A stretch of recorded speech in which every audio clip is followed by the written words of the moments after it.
আসসালামু আলাইকুম। আজকে সকালে ঘুম থেকে উঠেই সরাসরি চলে যাচ্ছি কেরানীগঞ্জ, কারণ আজকে শুক্রবার, যতই শীত হোক না কেন আজকে আমাদের সাইকেল রাইড দিতেই হবে। তো আমার উদ্দেশ্য, আমি কেরানীগঞ্জ যাব, তারপর আমাদের টিমমেট যারা আছে সবাইকে নিয়ে আমরা নিমতলির উদ্দেশ্যে রওনা হব। তো তাদেরকে নিয়ে সরাসরি চলে যাই নিমতলির উদ্দেশ্যে।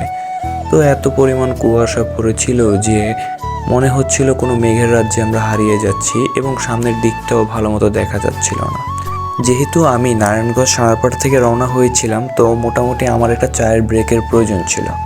তাই আমরা জাতির পিতা হযরত ইব্রাহিম আলাইহিসসালাম টোল প্লাজার সামনে একটা ছোটোখাটো চায়ের ব্রেক দিই। তো এইখানে রং চার দাম ছিল 10 টাকা এবং দুধ চা ছিল 20 টাকা। তো আমরা চায়ের ব্রেক দিলাম, এবং এইখানে দেখা যাচ্ছে আমার মুখ থেকে ধোঁয়া বের হচ্ছে। অতিরিক্ত ঠান্ডা থাকার কারণে হালকা ফু দিলে মুখ থেকে ধোঁয়া বেরোচ্ছে। তো সেইখান থেকে আমরা সরাসরি চলে গেলাম ধলেশ্বর 2 নম্বর ব্রিজে।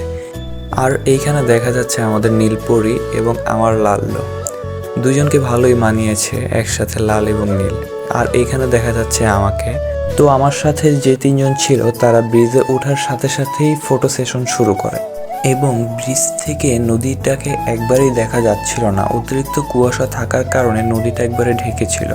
তারপর আমরা সেইখান থেকে নিমতলির উদ্দেশ্যে রওনা হই, এবং হঠাৎ করে পিছনে তাকিয়ে দেখি আমার পিছনের 3 জনের থেকে একজনও নেই। তারপর তাদের জন্য আমি বিক্রমপুর আদর্শ কলেজের সামনে অপেক্ষায় থাকি। হঠাৎ করে তাকিয়ে দেখলাম তারা 3 জন একসাথেই আসতেছে।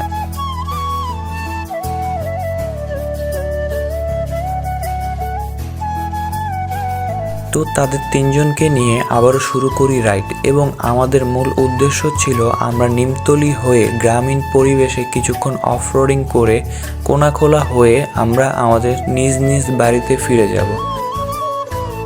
অবশেষে চলে আসলাম নিমতলি, এবং নিমতলি আন্ডারপাস পের হতে না হতেই দেখা মিলল ট্রেনের, এবং এত সুন্দর লাগতেছিল যে চারিপাশ ঘন কুয়াশায় অন্ধকার হয়েছিল, তার ভেতরে আবার ট্রেনের দেখা। তো যাই হোক, সব কিছু মিলে আলহামদুলিল্লাহ, আল্লাহর অপরূপ সৌন্দর্য, সব কিছু অনেক ভালো লাগতেছিল। এবং এখানে রয়েছে আমাদের সালাম ভাইয়ের ছোট ভাই কালাম, এবং এই পাশে রয়েছে মামা এবং আমি। তো তারপর আমরা সেইখান থেকে আবারও রওনা হব এখন অফ রাইডিংয়ের জন্য।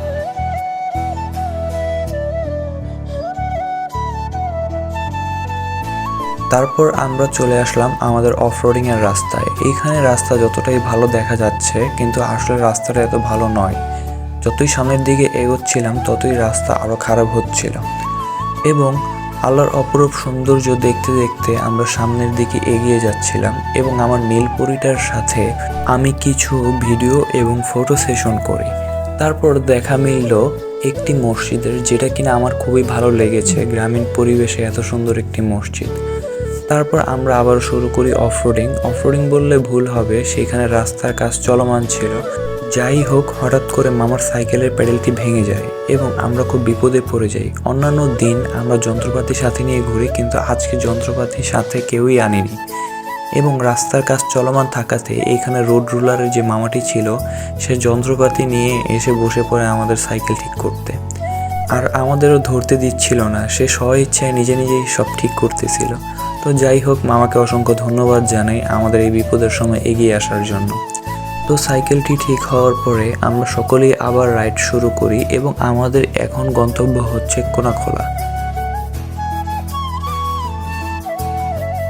তো আমরা সরাসরি চলে আসি কোনাখোলা গরিবের নেওয়াজ হোটেলে, এবং এই হোটেলের যারা কর্মচারী বা মালিক ছিল তাদের ব্যবহার খুবই ভালো ছিল, এবং খাবারের কোয়ালিটি 10-এ 8 দেওয়া যায়। তো আমরা যে খাবারটি নিয়েছিলাম, তো এই খাবারটির প্রাইস হচ্ছে 50 টাকা, এবং শুধু ভর্তা দিয়ে নিলে প্রাইস ছিল 30 টাকা। তো সেইখানে খাওয়া দাওয়া করে আমি সরাসরি চলে আসলাম আমার নিজ বাড়িতে। তো সকলে ভালো থাকবেন, সুস্থ থাকবেন। আসসালামু আলাইকুম।